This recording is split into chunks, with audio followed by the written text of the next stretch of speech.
So as I said, you need to have your study guide pulled up, the one that you were given access to like a million years ago, but that you were given class time to work on yesterday.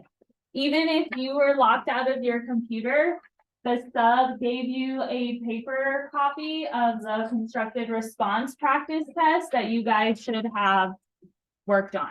So especially if you were locked out of the puzzle piece because you can't get in your Chromebook, you should have been able to completely finish the constructed response practice test and turn that in physically. I'm only accepting that paper physically if you are locked out. Otherwise, you are all supposed to submit it in Schoology.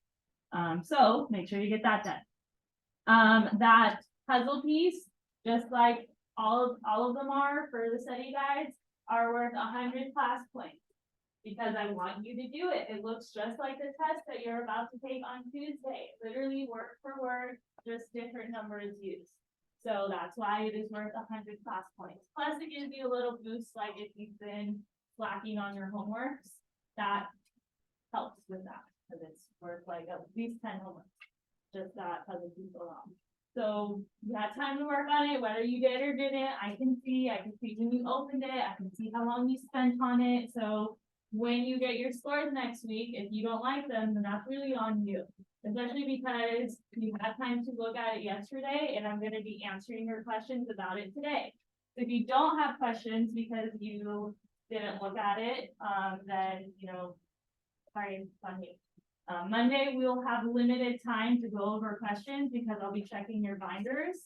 And I will probably take most of the 35 minutes we have together on Monday, and then you're testing that Tuesday. So you can email me your questions and I'll get back to you as soon as I'm able, but you also have time today, so hopefully you use your class time wisely yesterday. The other thing, I've already mentioned this, upload to Schoology. So the puzzle piece reflects, I don't want to call it the multiple choice portion because it's not all multiple choice, but it reflects that piece that you take on the computer that's 100 assessment points. The practice constructed response test reflects the 50-point assessment. So on that Tuesday, you're taking two portions, the 50-point portion and the 100-point portion, and then that's going to the grade book. So that's a lot of assessment points, especially compared to like our 10-point quizzes. So that's why when people mention to me that they want to retake a quiz, like that's great. You all want to get good grades on everything. But I really stress that you focus on these two things so that whatever grade you get on your Unit 5 test, I can apply to your quizzes. It will completely drown it out anyway. But if you score higher on your Unit 5 test than you did on any of your quizzes, I will match it. So say you get 100%, then I'll bump all your quizzes to 100. If you get a 50%, and maybe that's higher than your quizzes, I'll bump your quizzes to 50%. It's a great way to get your score where you need it to be. So that's coming next week. Friendly reminder, when the unit test comes, is that final deadline for any late work. So make sure if that's a priority to you that you get that done. And your binder check, I have a list in here of what you should have. So we had 17 lessons. You should have a page for each lesson. I need to fix that. To be one page, not 2 pages, but you had a page for each lesson. Remember, lesson 11 was the Kahoot. You should have notes from the Kahoot. If not, they're literally all in Schoology, even the Kahoot. So no reason that you can't do them on your own paper if you're missing some of them. And that'll be 34 points in the assessment category to kind of cushion the blow of the test if the test is that. So make sure that we're getting 100% on our binder check. I'm recording right now, I'll link it in there. If there are no questions, then we will do lesson 19. First hour, like the majority of the time was spent answering questions, which is great. I feel like we've covered everything we need to know on the test. But if there's no questions because you guys didn't attempt it, then that's on you. I'm not gonna waste class time giving you more time to do it. We're just gonna move on. So any questions? All right, there's not a quiz today. If you check the slides, that's always in there. It was removed. So next assessments are pretty much all next week, but these are the first chunk of assessments. Allison? Okay, so now we're moving on to the going over the study guide. So it could be the puzzle piece that you ask questions on and or the constructed response portion. So with us going over them, there's really no reason I should have like any of them missing or a bunch of low scores. You get like 3 attempts to try and get an 80% or higher. All right, which one did you say, Allison? Number 1. So feel free to follow along, or if you're locked out of your Chromebook, feel free to take notes. Either way, it's still on you. You cannot take pictures of the screen. All right. I mean, I'm recording anyway, but no, you can't take pictures of the screen. So here's number 1 if you are following along. So we have 2 functions given below, f of x and g of x. Also, side note, I know like a similar question popped up on your quizzes and majority of you got it wrong. Function notation was from last semester. Whether they give you the functions as equations, tables, or graphs, you should be able to find the outputs in each of those situations. So, in this one, they both happen to be equations. First, you're gonna fill in the blanks. First blank is when x equals 0, f of x equals blank. So what do I do to figure out that answer? Jalen? Okay. Plug it into x in which one? In the f of x. So when x is 0, f of x equals, you need to plug it into the f of x. So the left side is just notation, don't do anything to that side. That anywhere that there's an x, we're replacing with a 0. So the first one says to do. So then I have 3 parentheses 2 to the 0 power. That's what it looks like before I press enter. And I get 3. So even though some of you can probably do that in your head, just use the calculator. It's easy to make silly mistakes, especially when you're tired. So just use the calculator.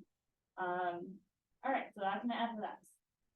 The next part, so it says an f of x blank g of x. Well, it wouldn't make sense to put a number in there, right? So look at my other options. I have symbols as options as well. So I'm going to see whether it's greater than, less than, or equal to the g of x. So I know what f of x is. What did we say that f of x is? Yeah. You said it was 3. Oh. We need to figure out what g of x is by plugging in what? Yeah. The 0. So now we're plugging in 0 into the g function. So that one would have it as 0 squared plus 15, which again, you can probably do in your head, but here's what it looks like on the calculator. So 0 squared plus 15, oops, let me put that up. And you get 15. So what symbol best fits in there? Greater than, less than, or equal to? Less than. If you want the alligator mouth to face the bigger number. So g of x is greater because that one's 15 versus the 3. Questions on that? All right, so that's just testing you on function notation. So hopefully from that you could answer the rest, but let's go over it anyway. Also, I think there's just a little typo right here. I was making that put this symbol right here. All right, so next part, it says when x equals 3, what does g of x equal? So what am I going to do to figure that out?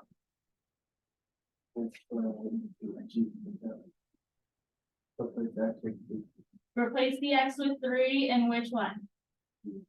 In g of x first, because we want to know what g of x equals specifically. So then plug in anywhere that there's an x, plug it in with the 3, as an x is 3. And then we can use the calculator for the rest. So 3 squared plus 15 is 24.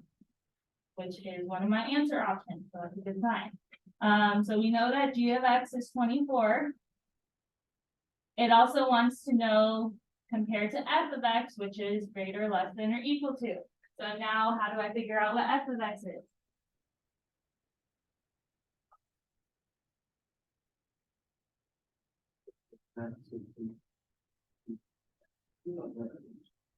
So replace in the f of x function, the x with what? With a 3, because it says when x is 3. Easy enough? You guys aren't responding, so I feel like I'm talking to no one and wasting my time. All right, so that's what it looks like. Left side is just notation. Don't do anything to the left side. All right, 3 times 2, and then to the third power, we get 24. So what sign goes in between the f of x and the g of x? Good. And then you guys can do the last chunk. I've done 2 examples. The last chunk is when x is 12, what does g of x equal? And then figure out what f of x equals to compare. But you're only putting in the box what g of x equals because that's what it's asking for. All right, questions on this one? All right, questions on other ones from either study guide. Wrigley? Number 8.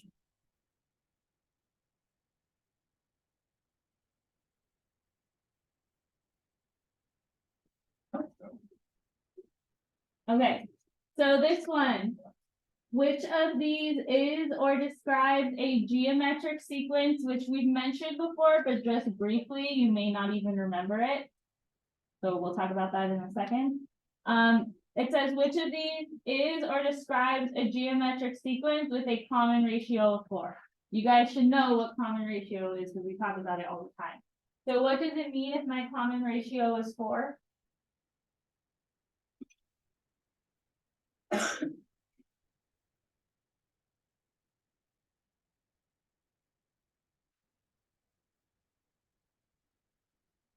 Right, nothing, cricket. Do we know? We just don't want to speak. I could take it table by table if we like. All right, so table 1, where have we heard common ratio before?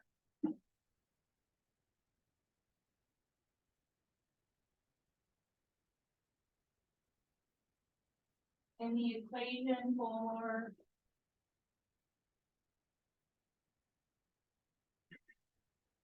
good, almost there. One more thing in this equation. Good. So we've heard that common ratio is a part of this equation. Table 2, what part of the equation is the common ratio? Good, the B. So if we're trying to figure out which one has a common ratio of 4, well, there's a few ways we can figure it out that I taught you. But essentially we're seeing in which of these sequences are we multiplying by 4, because it's times B, to get the next number. Table 7 will come. So in the first one, can I multiply -5 by 4 to get -1? Table 3, yes or no? Okay, no, so don't pick that one. Table 4, in this one, can I multiply 0 by 4 to get 4? But I don't pick that one. Table 5, can I multiply 1 by 4 to get 4? Can I multiply 4 by 4 to get 16? Can I multiply 16 by 4 to get 64? And 64 by 4 to get 66? So then that one has a common ratio of 4. The other way that I showed you how to find common ratio is that you take one of the numbers, like 16, so one of the numbers in the sequence, divide it by its previous number, and that's your common ratio. All right, but that's what you're multiplying by each time to get the next number. So that's what it would be. So table 6, is this one going to be an answer option?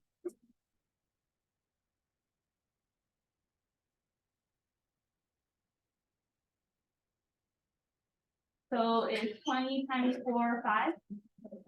Okay, so that one's not going to be 1. That's dividing by 4, it looks like that's not the same as multiplying by 4. Common ratios, you have to multiply by to get the next one. Table 7, will this one be an answer?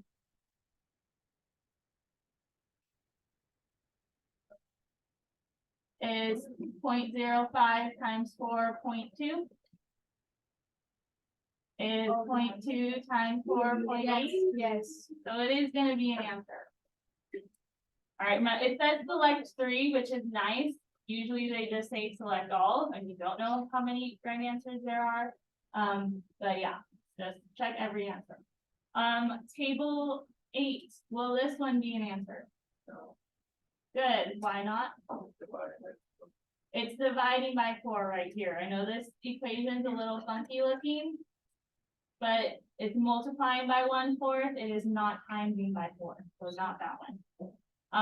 Table 1, will it be this one that my mouse is on?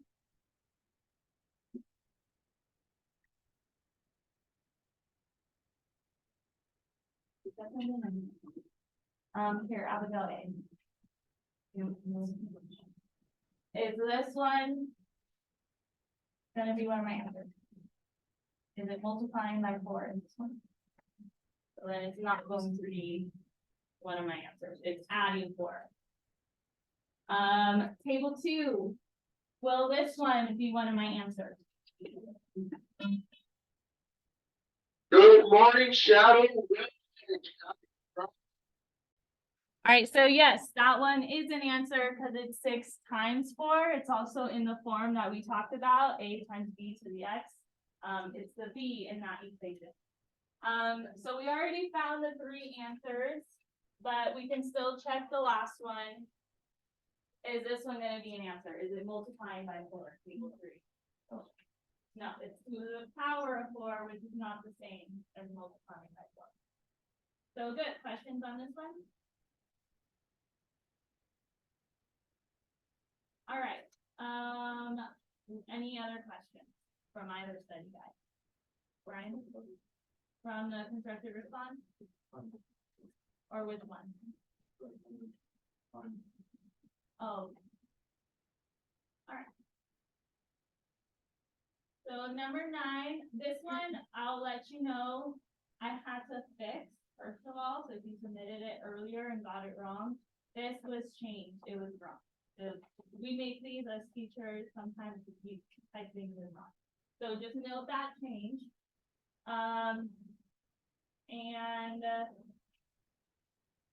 This question was also removed from the actual test.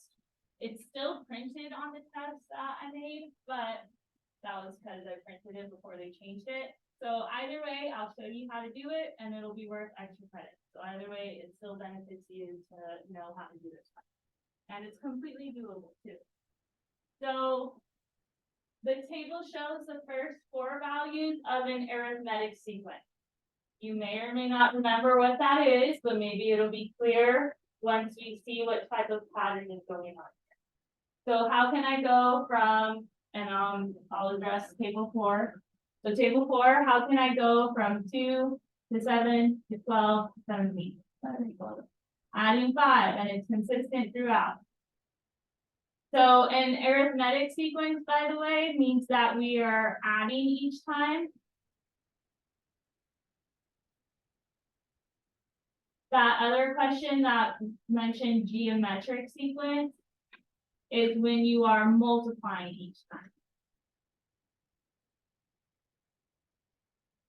So in this one, since it's adding each time, it's arithmetic, but it also, is it linear or exponential then? If it's adding each time. If it's adding each time, it's linear. If it's multiplying each time, then it's exponential, just so you know, like the difference. So linear follows what formula? Table 5. Linear functions have what formula?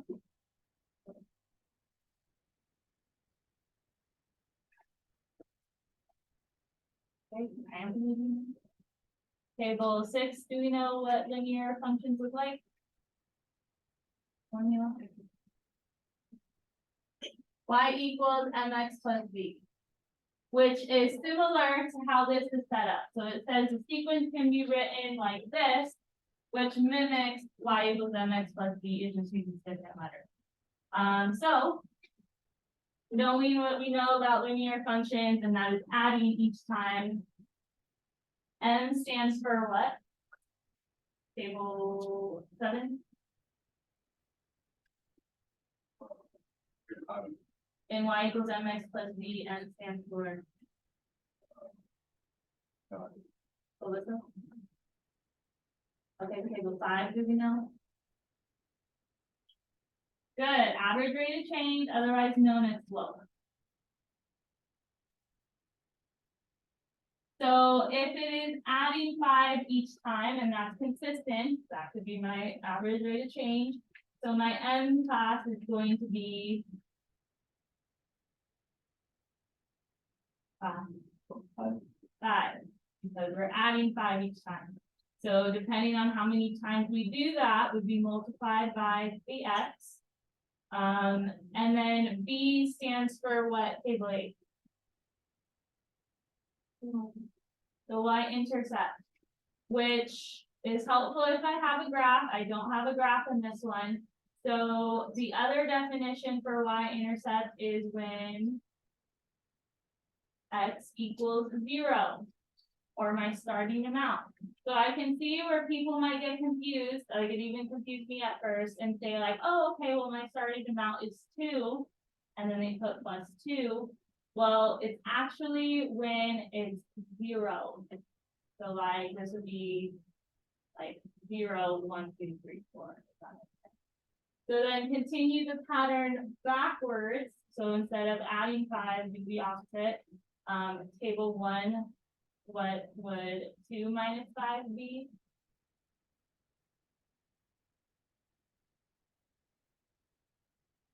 So Christina, what would 2 minus 5 be? -3. So that's actually my y-intercept. And then when it's showing you this equation, like which number is in the p position, what number is in the p position? So that's what you type in. What do you mean, what if you got that right? Well, then that's your credit on your test. But I mean, I just taught you guys how to do it, so you all should be able to get that extra credit now. All right, questions on this one? All right, so arithmetic just means adding each time. So like A for adding. Any other questions on either study guide?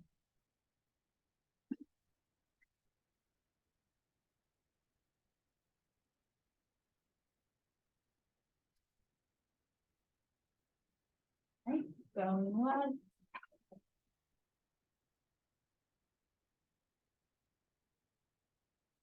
Going twice.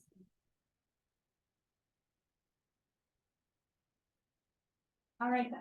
So, friendly reminder, you also had that constructed response to do. No one's asked a question on it, so hopefully you all get it done and turned in. Let's see how many submissions I have for it. That's what you were supposed to submit yesterday while the sub was here.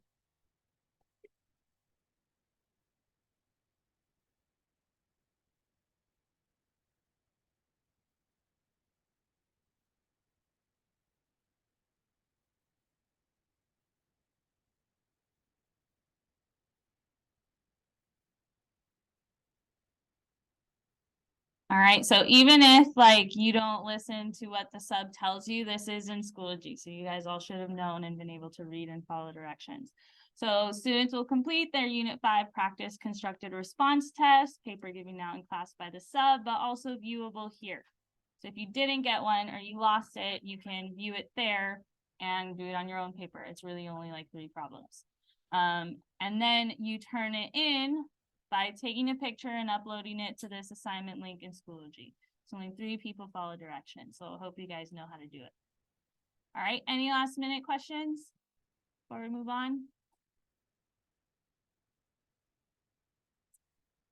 Alrighty then, so then I'll pass out the lesson 19 notes. I'll end this.